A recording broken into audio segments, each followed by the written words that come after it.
A very good morning to you, Lagos. It is a feel-good Friday morning here on Smooth 98.1. Love music, love life. 33 minutes past 6 a.m. My name is Ayokunmi. Great to have you join me this morning on the Smooth Breakfast. Yes, for the final time this week, I'll be getting you ready to enjoy what's to come on a Friday before the weekend kicks in and you can kick back, relax, and just get the much needed rest that you definitely deserve. But let us live in the moment and get through what the day has for us. It's a Friday, so you know it's all about tech. Yes, a Tech Friday edition of Business Express brought to you by IntoSwitch. And this morning, I will be looking at electric mobility in Nigeria. Is it practical? Considering our electricity challenges, my guest today will be answering that and a whole lot more. Joining me this morning on Zoom is Adedayo Odunlami, the co-founder and CEO of ZOOMe. Good morning to you, Adedayo. Great to have you on the show. Morning, Niall. Pleasure to be here. Pleasure to have you to talk about this very, very interesting topic of electric mobility in Nigeria. So clearly, you are an advocate of electric motorcycles in Nigeria, and that's what your firm is actually focused on. Now, from the perspective of someone who is into logistics, let's say a logistics firm that uses bikes and motorcycles for delivery and has maintenance costs, what would you say are the advantages that e-bikes have over the regular petrol bikes? Um, I think the most glaring is the cost saving benefits you get from using the electric motorcycle. You know, just by virtue of switching, you're saving almost 40 to 50% in operating expense. That's cost of fueling and Hmm. also maintenance cost. The inflection point was the removal of subsidy in 2023, where prices of fuel then went up by nearly 400%, or has gone up since then by nearly 400%. So, logistics operator, micro entrepreneurs, fleet owners, they've been looking for alternatives, or ever since that time, they've been looking for alternatives because um, the, the cost of doing business just skyrocketed for them. And today, what we've seen since the removal of subsidy is a year-on-year growth of adoption, year-on-year growth of deployment. We're seeing more electric motorcycles on the road today. We're Mm. seeing more electric tricycles on the road today. So the cost saving benefits is just the major reason why a lot of people would be making that switch. And then, in other climes of the world, this would be something that is focused on, but I think very slowly it's becoming a global thing to focus on, which is cutting down emission, right? I would ask you just a random question. How much greenhouse gases do you think is emitted annually in Nigeria through transportation? Is in millions. So take a wild guess. You're putting me on the spot here. Let me just let you tell us because even I am very, very unsure of what the number would be. Exactly. It's roughly around 34 to 35 million tons of CO2. And that's a lot, right?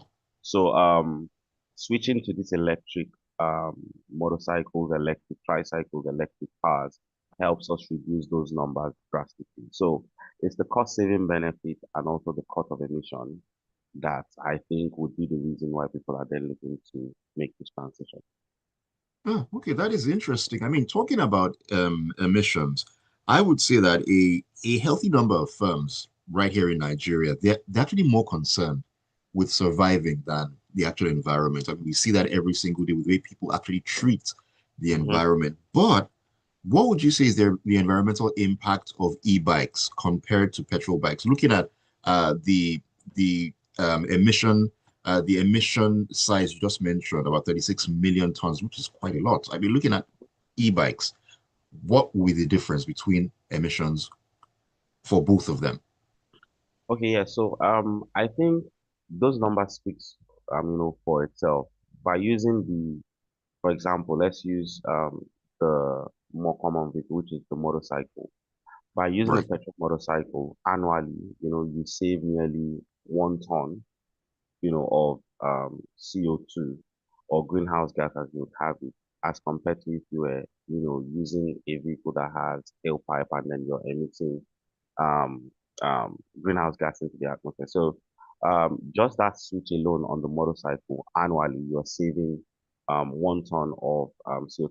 And that's really important because in Nigeria, what we've also seen is that motorcycles and tricycles are the backbone of transportation and logistics, Mm, right? So, what better place to start electrification if not from these vehicles? So, by just making that switch to these vehicles, on an annual basis, we're able to cut down that emission drastically.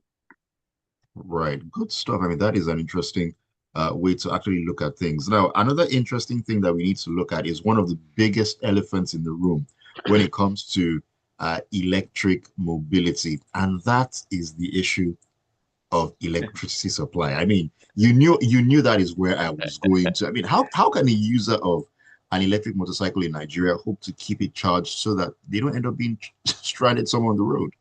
Yeah. All right. So that brings us to the business, it is that we do at ZOOMe, which is building infrastructure to drive the adoption of these electric two and three-wheeler vehicles. Right. So what we've done in our case is look for very creative way to actually address this power problem. So today, our battery swap stations or our charging stations are powered by three major sources of power: solar grid and LPG. And each charging station has a hybrid solution. So there is no station by itself Mm, that is just left to just only grid supply or just only solar. So we're always combining either solar and LPG, solar and grid, or grid and LPG.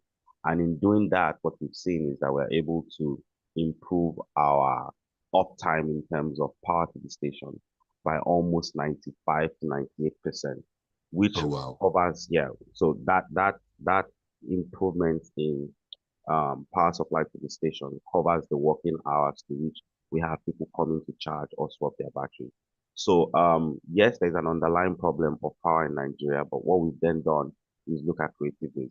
Also, we have some partnerships with IPPs, the independent power providers, and what they Right. also assure is as much uptime as possible, nearly 98% uptime. So what we've done in that case is we've taken our battery swap stations and we're putting it on the network, where we have those IPP. Now, in doing that, that also addresses the power problem. We facilitated quite a large number of swaps today, over 50,000. By battery swap, I mean taking out depleted batteries and putting in a fully charged battery. Now, one of the things Okay. we've learned on that journey is that our cheapest form of power is still renewable energy, which is why all the Right. stations it is we're then going on to build from today, we're integrating a huge amount of renewable energy, solar as we have it, into that mix and solution. So that's how it is we're solving the problem. And in doing all of this, we take the headache of the user of the motorcycle or the user of the tricycle trying to find power themselves, and we take on that responsibility. Now that is bridging a very, very huge gap in Yeah. that value chain when it comes to electric motorcycles in Nigeria. You did talk about batteries, which is a very important component Mhm. of any electric Vehicle. mobility, yeah, Hmm. any vehicle.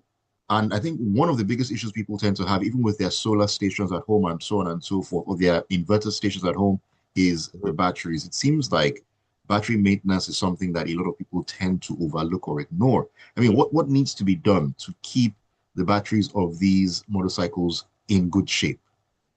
Okay. So those batteries, or every major lithium phosphate battery that you see in the market today, usually come with fitted BMSs already. And that BMS is a battery management system that allows you to see what is actually going on inside the battery.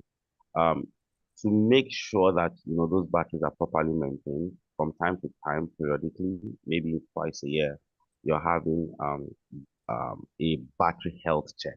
That is just checking the cycles of the battery, ensuring that um, there are no irregularities as to how it is those batteries are being charged.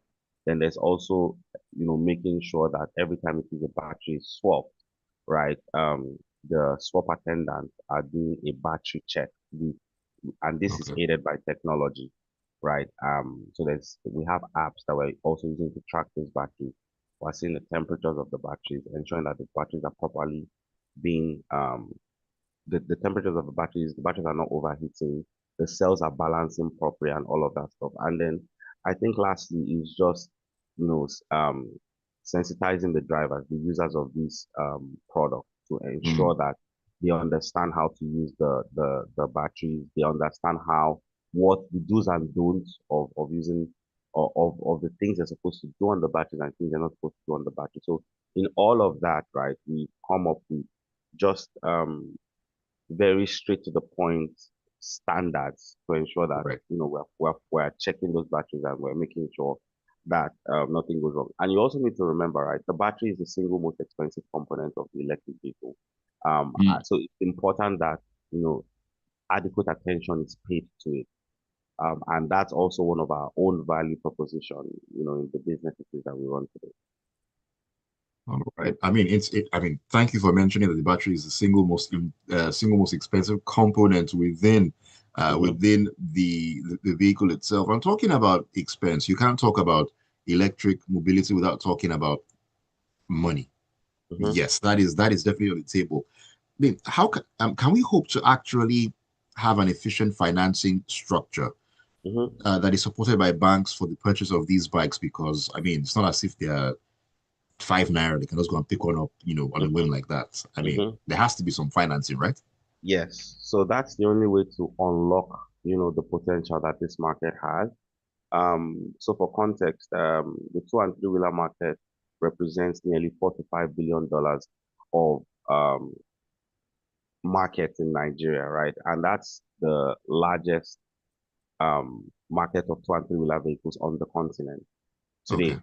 And the only way to effectively ensure that that transition is possible is if we have tools like financing. And I would say that in the last 18 months, what we have seen is a lot of microfinance banks, a lot of commercial banks are now looking to this value proposition as well.